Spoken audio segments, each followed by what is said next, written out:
Welcome to my channel Mathtricks. Welcome বন্ধুরা, তোমাদের আবারও স্বাগত জানাই। সপ্তম শ্রেণী গত ভিডিওতে আমরা তোমাদের দেখিয়েছিলাম নিজে করি যে ঐকিক নিয়মের অঙ্কগুলো ছিল, আমরা তোমাদের দেখিয়ে দিয়েছিলাম। নিজে করি একের দুয়ে যে ঐকিক নিয়মের অঙ্কগুলো ছিল সেগুলো আমরা দেখিয়েছিলাম। আজ চলে এসো পরবর্তী ভিডিওতে আমরা তোমাদের বোঝাবো, দেখাবো, মনে রাখার মতো বিষয়, এবং সে দেখতে থাকো, বুঝতে থাকো, এবং অবশ্যই বই খাতা পাশে নিয়ে বসে যাও। চলো আমরা কোষে দেখে একের দুই যে অঙ্কগুলো আছে পর্ব দেখে নেব। এবার শুরু করি তাহলে। একের এক যেটা আছে 2 টাকার 12.12% কত পয়সা। এই যে পার্সেন্টেজে অঙ্কগুলো আছে ভালো করে বুঝো, দেখবো, বুঝতে পেরে যাবো, কখনো আর ভুলবে না। 12.5% বলেছে, পয়সা বার করতে বলেছে, তার মানে টাকাকে আগে পয়সা করে নেব, রাইট? চলো দেখি। এখানে দেখো লেখা আছে 1 টাকা মানে আমরা জানি 100 পয়সা, তার মানে 2 টাকা কত হবে 200 পয়সা। তার মানে যদি এখন বলে 2 টাকা 12.5% কত, তাহলে কিভাবে করব? 2 টাকা মানে আমরা আগে লিখেছি 200 পয়সা, এখানে 2 এর জায়গায় 200 লিখলাম, গুণ এটাকে ভেঙে নেব, 12 দুগুণে 24, এটাকে 25, 25/2 তার পার্সেন্টেজ। এবার আমরা জানি পার্সেন্টেজ ভাঙার নিয়ম হচ্ছে 100 দিয়ে ভাগ করা, রাইট? তাহলে 200 গুণ 25/2, আর এই পার্সেন্টেজের জন্য, শতকরা চিহ্নের জন্য আমরা 1-এর 100 দিয়ে গুণ করব বা 100 দিয়ে ভাগ করব। তাহলে কি পাবো দেখো, 200কে 100 দিয়ে কাটা করে খুব ইজিলি যায়, 100 দুগুণে 200, আর দেখো 2 2 কেটে যাবে, পড়ে থাকলো 25 আর 1, তাহলে 25 থেকে 25 পয়সা, রাইট? তাহলে এখন 2 টাকার 12.5% হচ্ছে 25 পয়সা। নেক্সট বলছে দেখো 2 নম্বর বলছে 840 গ্রামের 30% কত গ্রাম। 840 গ্রামে 30% কত গ্রাম, এটাও গ্রাম ওটাও গ্রাম, তার মানে এককে চেঞ্জের কোনো প্রয়োজন নেই। তার মানে দুইটা দেখো 840 গ্রামে 30% মানে হচ্ছে 840 দিয়ে দিলাম। আচ্ছা, গুণ কেন করছে তোমরা কি জানো? এই যে লেগে আছে না এর কথাটা বা র কথাটা, এর মানে তো আমরা জানি গুণ, আমরা সরলে শিখেছি। তাহলে এই এর জন্য বা র এর জন্য আমরা গুণ চিহ্নটা দিচ্ছি। আর 30% মানে 30-এর নিচে 100 বা 100 দিয়ে ভাগ। তার মানে দেখো কাটাকুটিটা করে নিই, এখানকার একটি শূন্য, এখানকার একটা শূন্য কেটে গেল, এখানকার একটি শূন্য, এখানকার একটা শূন্য কেটে গেল, পড়ে থাকলো 84 আর 3, তাহলে গুণ করি, 3 4 12, 2 হাতে 1, 3 8 24 আর 1 25, তার মানে পেয়ে গেলাম 252 গ্রাম। তাহলে 840 গ্রামের 30% মানে হচ্ছে 252 গ্রাম। নেক্সট দেখো 3-এরটা বলেছে 25 টাকার 8% কত টাকা। 25 টাকার 8% কত টাকা, এটাও টাকা ওটাও টাকা, এককে কোনো চেঞ্জের প্রয়োজন নেই। তা দেখে নাও 25 টাকার 8% খুব সিম্পল, 25 গুণ 8% মানে 8-এর নিচে 100 দিয়ে। তার মানে এখন দেখো 25কে 100 দিয়ে কাটাকুটি যায়, 25 4 100, আবার উপরে আছে 8, তার মানে 4 দুগুণ 8, এটাও কাটতে পারবো, 4 দুগুণে 8, এটাও কাটতে পারবো 2। তাহলে আমার উত্তর কত হয়ে যাবে, 25 টাকার 8% মানে হচ্ছে 2 টাকা। Is it clear? নেক্সট চলো দেখি 4-এ বলা হয়েছে 55 গ্রাম 5 কিলোগ্রামের শতকরা কত। 55 গ্রাম 5 কিলোগ্রামের শতকরা কত। দেখো আমরা কি জানি, 1 কিলোগ্রাম মানে 1000 গ্রাম, তাহলে 5 কিলোগ্রাম মানে হচ্ছে 5000 গ্রাম হবে। কেন গ্রাম করে নিলাম? কারণ একই এককে পরিণত করতে হবে তাই। এখন দেখো বলেছে 55 গ্রাম 5 কিলোগ্রামে কত, তার মানে কি ওপরে দেবো 55, নিচে দেবো 5000। আমরা কি পার্সেন্টেজ বার করছি বলে 100 দিয়ে গুণ করবো। আর প্রশ্ন বলছে 55 গ্রাম 5 কিলোগ্রামের শতকরা কত, তাহলে কাটাকুটি করে নাও, এদিকে শূন্য এদিকে শূন্য কেটে গেল, এটা এটা কেটে গেল। আবার দেখো 55কে 5 দিয়ে যায়, 5 11 55, 50কে 5 দিয়ে যায়, 5 10 50, আসছে কত আমার 11/10। তার মানে এটাকে ভাঙলে হবে 1/10। তাহলে আমাকে যদি বলা হয় 1 কিলোগ্রামের এই 55 গ্রাম 5 কিলোগ্রামের শতকরা কত, আমি বলে দেবো 1/2% বা 1/2%, 10%। Is it clear? চলো নেক্সট 5-এরটা বলেছে 1.25 টাকা 5 টাকার শতকরা কত। এটাও টাকা এটাও টাকা, এককের কোনো প্রয়োজন নেই। তবে যেহেতু দশমিকের একটা সংখ্যা, হয়তো কাটাকুটিতে ভুলও হয়ে যেতে পারে, আশা করি ভুল হবে না, তবু আমি কি করেছি, দশমিকটাকে না রাখার জন্য আমি এটি দুটোকে পয়সা করে নেব। দেখো 1.25 টাকা মানে 125 পয়সা, আবার 5 টাকা মানে 500 পয়সা, আগের মতো সেম অঙ্ক হবে। 1.25 টাকা 5 টাকা শতকরা কত, তার মানে 125/500 গুণ 100। চলো কাটাকুটি করি, 0 0 কেটে গেল, 0 0 কেটে গেল, নিচে আছে 5, উপরে 125, ইজিলি কাটাকুটি যায়, 5 25 125। তার উত্তর হয়ে যাচ্ছে কত, 25 পয়সা। যেহেতু আমরা পয়সাতে কনভার্ট করেছিলাম তাই এটা পয়সা, কিন্তু আমাকে বলেছে শতকরা, এখানে পয়সা চিহ্ন না দিয়ে লেখো পার্সেন্টেজ লিখে দাও, তাহলেই হবে, যেহেতু আমরা 100 দিয়ে গুণ করছি, অতএব 25%। নেক্সট দেখো 6 নম্বর, 16 লিটার 1000 লিটারের শতকরা কত? সেম জিনিস, লিটার লিটার আছে, তাহলে এখানে দেখো একই জিনিস আমরা করব, আগের মতোই করব, 16/1000 ইন্টু 100, তাহলে 0 0 কেটে যাবে, 0 0 কেটে যাবে, নিচে 10 ওপরে 16, এমনি ডিরেক্টলি কাটাকুটি না গেলেও ছোট করে কাটাকুটি যায়, 8 দুগুণে 16, 5 দুগুণে 10, অর্থাৎ 8/5 পেলাম, তাই না? তাহলে 8/5 মানে ভাগ করলে দাঁড়ায় 1/3/5%। ওকে, চলো নেক্সট। এবার দেখো অনওয়ার্ড আমরা 2 থেকে নিয়ে লেখাঙ্কগুলো করে ফেলি। 2-এ কি বলেছে? একটি বাড়ির 1/5 রং করা হয়েছে, বাড়িটির শতকরা কত রং করা বাকি আছে? বাকি আছে মানে বিয়োগ, আর আমরা জানি অংশের অঙ্ক থাকলে বাকি যেটা থাকতে হয় পুরো অংশ থেকে বাদ দিতে হয়, আর পুরো অংশ হয় 1 অংশ। চলো আমরা করে ফেলি, দেখি। এখানে লেখো 2-টা শুরুটা করো, রং করা হয়েছে, রং করা হয়েছে কত? 1/5 অংশ। এখানে লেখো ধরি সম্পূর্ণ অংশ, ধরি সম্পূর্ণ অংশ সমান কত হয়? 1। অতএব রং করা বাকি আছে, রং করা বাকি আছে, কি করব? 1 থেকে বিয়োগ দেব, তাহলে 1 বিয়োগ 1/5, ভগ্নাংশ বিয়োগ তোমাদের আমি আগেই দেখিয়েছি। এখানে একটাই সংখ্যা, তার লসাগু 5 হবে, এটার সঙ্গে ডিরেক্টলি গুণ হবে, 5 1 5, লব হর এবং লসাগু একই হলে লব একই থাকে 1, তাহলে 5 থেকে 1 বাদ হলো 4 আর 5, তাহলে রং করা এখনো কিন্তু বাকি আছে 4/5 অংশ। এখন বইতে বলা হয়েছে বাড়িটির শতকরা কত রং করা বাকি আছে, শতকরা মানে কি? 100 দ্বারা গুণ, অতএব লিখব বাড়িটির রং করা বাকি আছে, যেহেতু শতকরা বলেছে আমরা কি 100 দিয়ে গুণ করে এটাকে কনভার্ট করে নেব। দেখো 4/5 তো বাকি আছে, এর সঙ্গে আমরা 100 দিয়ে কাটাকুটিটা করে ফেলবো। দেখো 5 20 100 চাই, তাহলে 4 20 কত? 4 20 80, তার মানে এখনো বাকি আছে রং করা শতকরা 80%। বাড়িটি রং করা বাকি আছে কত? 80%। চলো নেক্সট। 3-এরটা দেখো, নূরজাহানের শ্রেণীতে 30% ছাত্রী আছে, শ্রেণীর মোট ছাত্রছাত্রীর সংখ্যা হচ্ছে 60 জন। হিসাব করে দেখি নূরজাহানের শ্রেণীতে মোট কতজন ছাত্র আছে। ছাত্রী হিসেবটা বলেছে, বাট ছাত্র হিসাবটা বলেনি, তাই 30% যদি ছাত্রী হয়, বাকি ছাত্র কটা আছে সেটা দেখব। লেখো ছাত্রী সংখ্যা কত? 30%, অতএব ছাত্র সংখ্যা পার্সেন্ট মানে 100-র মধ্যে হিসেব, তাহলে ছাত্র কত আছে? 100 থেকে আমরা কত দিব বাদ? 30 বাদ দিব, কত হবে? 70%। এটাকে তুমি অংশতে কনভার্ট করে নাও, তোমার জন্য সুবিধা হবে। অংশতে কনভার্ট করলে হবে 70-এর নিচে 100, 0 0 কাটা যাবে, মানে 7/10 অংশ হচ্ছে ছাত্র। এখন বলছে বাকি 60 জন ছাত্রছাত্রীর সংখ্যা হচ্ছে 60 জন। ছাত্রছাত্রীর সংখ্যা যদি 60 জন হয়, তাহলে এখানে লিখবো 60 জনের মধ্যে, 60 জনের মধ্যে ছাত্র সংখ্যা আছে,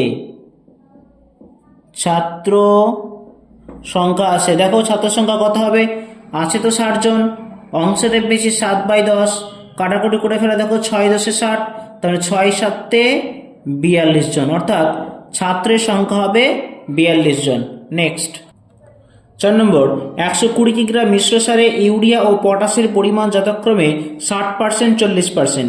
ওই মিশ্র সারে কোন সার কত কিগ্রা আছে দেখি। টোটালটা হচ্ছে 120 কিগ্রা, আছে ইউরিয়া 60% আর পটাশ আছে 40%। খুব সিম্পল হিসাব করে ফেলি, চলো। দেখো ইউরিয়া, ইউরিয়া কত আছে দেখো বইতে, ইউরিয়া আছে কত? 60%, অতএব 120 কিগ্রা, 120 কিগ্রা সারে ইউরিয়ার পরিমাণ, 120 কিগ্রা সারে ইউরিয়ার পরিমাণটা আমরা দেখে নিব কত। ইউরিয়া যদি 120 হয়, তাহলে 120 গুণ 60% মানে কত? 60% মানে হচ্ছে 60/100, শূন্য শূন্য কেটে যাবে, শূন্য শূন্য কেটে যাবে, থাকলো করে কত 6 আর 12, 6 12 কত 72। তাহলে ইউরিয়া আছে 72 কেজি, বাকি আবার দেখো আর পরেরটা কি আছে, পটাশ কত আছে, পটাশ আছে 40%, তাই না? অতএব পটাশের পরিমাণ,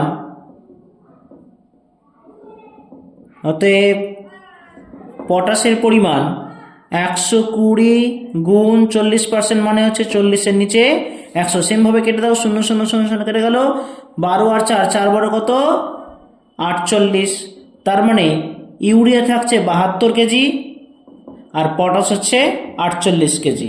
ওকে, নেক্সট 5 নম্বরে দেখো, আমার স্কুলের খাতার দাম ছিল 10 টাকা, এখন সেই খাতা আমি 12 টাকায় কিনি, হিসাব করে দেখি খাতার দাম শতকরা কত বেড়েছে। দেখো আগে ছিল 10 টাকা, এখন 12 টাকা, মানে 2 টাকা বেড়েছে, আর শতকরা মানে তাহলে আমরা দেখে নেব 100 টাকায় কত বেড়েছে। চলো করে ফেলি। লেখো আগের দাম কত ছিল 10 টাকা, পরে দাম কত হয়েছে 12 টাকা, রাইট? তাহলে লেখো অতএব দাম বেড়েছে, দাম কত বেড়েছে 12 মাইনাস 10 সমান কত বেড়েছে টাকা, 2 টাকা দাম বেড়ে গেছে। কত টাকায় বেড়েছে 10 টাকায় বেড়েছে। তাহলে আমরা এইভাবে লিখতে পারি 10 টাকায় বেড়েছে 2 টাকা, 1 টাকায় বেড়েছে 2/10 টাকা। অতএব 100 টাকায় শতকরা মানে 100 হিসেবে বের করা, তাহলে 100 টাকায় বেড়েছে 2/10 গুণ 100। দেখো 10 10 100 খুশি কাটা গেল, তো 10 দুগুণে কত 20। যেহেতু 100 টাকা হিসাব আমাকে শতকরা বার করতে বলেছে, মানে শতকরা কত টাকা বাড়বে 20 টাকা বাড়বে, মানে 20%। তাহলে উত্তর লিখে দাও। উত্তর এভাবে লেখো, খাতার দাম শতকরা, খাতার দাম শতকরা 20 টাকা বেড়েছে, 20 টাকা বেড়েছে। নেক্সট 6 নম্বর, সুমিত্রার বাড়ি থেকে স্কুলে যেতে 4 টাকা বাস ভাড়া লাগতো, এখন তাকে ওই দূরত্ব যেতে 6 টাকা বাস ভাড়া দিতে হয়, বাস ভাড়া শতকরা কত বেড়েছে? আগের মতোই সেম অঙ্ক, চলো করে ফেলি। লেখো আগের বাস ভাড়া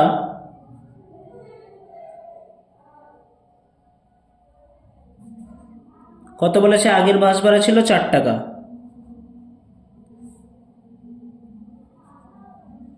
পরের বাস ভাড়া কত বলেছে, এখানে পরের বাস ভাড়া 6 টাকা হয়ে গিয়েছে, তাহলে এখানে লিখতে হবে অতএব বাস ভাড়া বেড়েছে, বাস ভাড়া বেড়েছে 6 বিয়োগ 4 সমান কত বেড়ে গেছে 2 টাকা বেড়ে গেছে। তার মানে সেমভাবেই আবারও লিখব 4 টাকায় বাস ভাড়া বাড়ে, 4 টাকায় বাস ভাড়া বাড়ে 2 টাকা, 1 টাকায় বাস ভাড়া বাড়ে 2/4 টাকা, 100 টাকায় বাস ভাড়া বাড়ে 2/4 গুণ 100, 4 25 100 হয় আমরা জানি, অর্থাৎ 25 আর 2 25 দুগুণে 50 টাকা বেড়ে গেছে। তার মানে বাস ভাড়া 50% বেড়ে গেছে আর টাকা বেড়েছে 50। লিখবো এখানে তা লিখবো বাস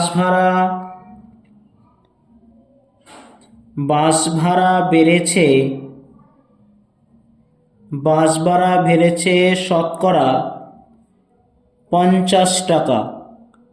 ওকে, যদি শতকরাটা না লিখি তাহলে লিখবো বাস ভাড়া বেড়েছে 50%, হয় 50% লিখতে পারো কিংবা লিখতে পারো শতকরা 50 টাকা।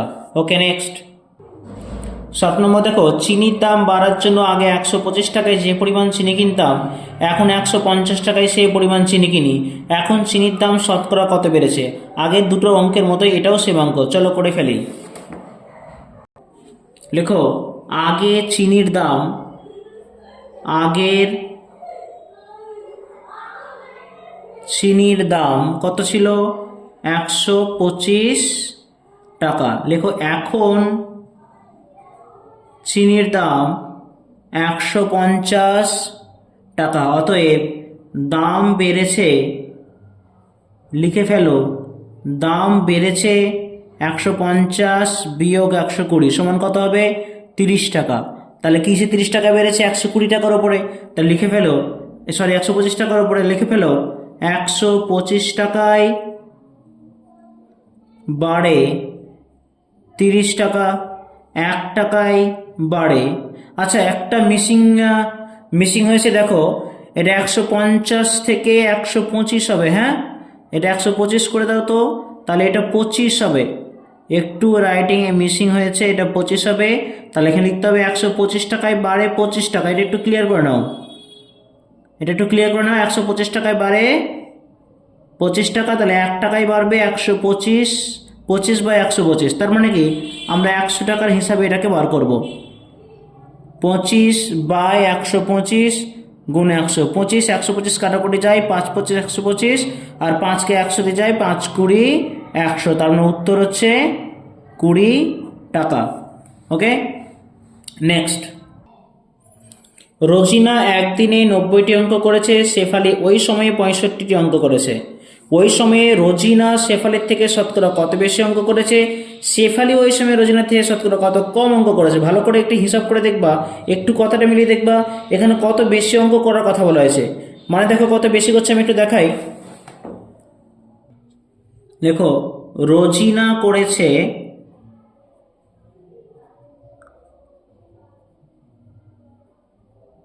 রোজিনা অঙ্ক করেছে কটা? 90টি। শেফালি কত করেছে ওই সময়ে, মানে একদিনে শেফালি কত করেছে? 65। কে বেশি করেছে? রোজিনা। তাহলে লিখবো অতএব রোজিনা বেশি করেছে, রোজিনা বেশি করেছে। কত বেশি করেছে দেখে নি, 90 বিয়োগ 65 কত হবে? 25। 25টা অঙ্ক বেশি করেছে। তাহলে হিসাবটা এইভাবে লিখবো, 65তে বেশি করেছে 25টি। কার কথা বলছি? আমি রোজিনার কথা বলছি। 65তে বেশি অঙ্ক করেছে 25টি। কে? রোজিনা। তাহলে একটিতে কত বেশি করবে? 25/65। তার মানে দেখবো 100তে কত বেশি করবে, যেহেতু শতকরার হিসাব। তার মানে 25/65 গুণ 100। দেখো দুইটাকে 5 5 দিয়ে কাটা যায়, 5 5 25, 5 13 65। 13কে আর ভাঙা যায় না, তাহলে উপরে 5 100 500 থাকছে, নিচে থাকছে 13। যেহেতু অপরিণত ভগ্নাংশ আছে তাই এটাকে মিশ্র করে নেব। 3 13 39, তার মানে 39। 10 থেকে 9 বাদে 1, 5 থেকে 4 বাদে 1, 110। 8 13 104, পড়ে থাকছে আমার 6। তাহলে 38.6/13%। কি? এটা রোজিনা বেশি করেছে। কার থেকে? শেফালির থেকে। রোজিনা কিন্তু বেশি করেছে 38.6/13%। এবার আমরা দেখব শেফালি কত কম অঙ্ক করেছে, রাইট? দেখো শেফালি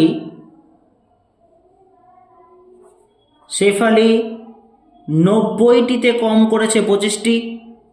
90টিতে কম করেছে কটা? 25টি। শেফালি একটিতে কম কত করবে? 25/90। তার মানে শেফালি 100টিতে কম করেছে 25/90 গুণ 100। দেখো 0 0 কেটে যাবে, 9কে তো আদার্স কোনো সংখ্যা দিয়ে কাটা যাবে না উপর নিচ। তাহলে হয়ে গেল 25 আর উপরে 10, মানে হচ্ছে এটা 250, নিচে থাকছে 9। তার মানে এটাকেও মিশ্র করতে হবে। 3 9 27 হবে না, 9 2 18, 15 থেকে 8 বার 7 70, 8 9 72, 7 9 63, 70 থেকে 63 বাদ 7, তার মানে 27.7/9%। তার মানে শেফালি কম অঙ্ক কত করেছে? 27.7/9% অঙ্ক কম করেছে। চলো নেক্সট। 9 নম্বরে বলেছে সুহাসবাবু তার মাসিক আয়ের 66.2/3 খরচ করেন। তিনি যদি মাসে 3250 টাকা খরচ করেন তবে তার মাসিক আয় কত? দেখো এত পার্সেন্ট, এত টাকা খরচ, দুটোই সেম। পার্সেন্টেজকে আমরা ভগ্নাংশের মধ্যে আগে ভেঙে নিব। চলো দেখি কি করা যায়। লেখো সুহাস বাবুর মাসিক খরচ। সুহাস বাবুর মাসিক খরচ কত পার্সেন্ট বলেছে? 66.2%। এটার মানে কি? 66কে ভেঙে নাও, 366, 198, 200/3%। এবার 200/3%কে ভগ্নাংশ করতে গেলে কি করতে হবে? 100 দিয়ে ভাগ, তার মানে 1/100। দেখো 100 দুগুণে 200, তার মানে কত অংশ হচ্ছে মাসিক খরচ? তাহলে 2/3 অংশ হচ্ছে। এখন ওই খরচটাই বলছে কত? 3250 টাকা। তাহলে আমরা এইভাবে লিখতে পারি 2/3 অংশ সমান 3250 টাকা। এক অংশ, যেহেতু আমাদেরকে কি পুরো খরচটা পুরো আয়টা বার করতে হবে, তাই আমাকে এক অংশ বার করতে হবে, কারণ সম্পূর্ণ অংশ এক হয়। তাহলে এক অংশ সমান 3250 গুণ হয়ে 2/3 অনন্য বসবে 3/2।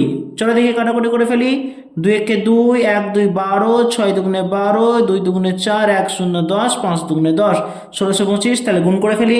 3 5 15, 5 হাতে 1, 3 দুগুণে 6, 1 7, 318, 8 হাতে 1, 3 3 8 4, 4875 টাকা।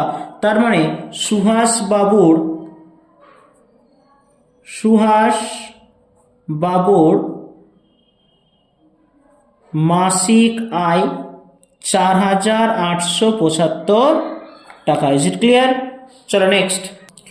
দর্শন দেখো, নিচের মোট ছোট ঘর করি, 10% ঘরে লাল রং করি, 40% ঘরে হলুদ রং করি। এবার ঘর কটা আছে আগে তোমাকে গুনে নিতে হবে। হ্যাঁ, 1 2 3 4 5, 1 2 3 4, 4 5 টোটাল ঘর আছে কিন্তু 20টা। টোটাল ঘর যদি 20টা থাকে, তার মধ্যে বলছে 10% ঘরে লাল। এখন 20-র সঙ্গে যদি তুমি 10% গুণ করো, 5 20 100, আর 5 দুগুণে 10, তার উত্তর পাচ্ছি 2। তাহলে 10% ঘরে যদি লাল রং করতে হয়, তাহলে তোমাকে দুটো ঘর রং করতে হবে যে কোনো। Is it clear? এবং যদি 40% হলুদ, তাহলে হলুদ যদি 40% ঘর করি, 20টা ঘর, আর 40% ঘরে হচ্ছে হলুদ। তাহলে কাটাকুটি করলে কি দাঁড়ায়? 5 20 100, আর 5 8 40, তার মানে কি 8খানা ঘর। তার মানে এখানে 8খানা ঘর আমাকে কি করতে হবে? 8খানা ঘর আমাকে হলুদ রং করতে হবে। 8খানা ঘর করে দিলাম, 3 4 5 6 7 8। এই তো, আমার কাছে এখন রং নেই, তোমরা রং দিয়ে এটা পূর্ণ করে নিতে পারো। তাহলে এই অঙ্কটার হিসাবটা দেখে নিলে 10%, 20টা ঘরে 10% মানে হচ্ছে দুটো ঘর, আর 20টা ঘরের 40% মানে হচ্ছে 8টা ঘর। তাহলে দুটো ঘরে আমি লাল রং করব, আর 8টা ঘরে আমরা হলুদ রং করব। তাহলে আজকের ভিডিওতে এটাই দেখালাম, কোষে দেখে 1 2। আমরা পরের ভিডিওতে আমরা পরের চ্যাপ্টারটা চলে যাব। তোমরা ভিডিও দেখতে থাকো, ভালো লাগলে লাইক কমেন্ট শেয়ার করে দাও, বন্ধুদের জানিয়ে দাও, এবং শিখতে থাকো, করতে থাকো। গুড বাই ফর টুডে, ভালো থেকো।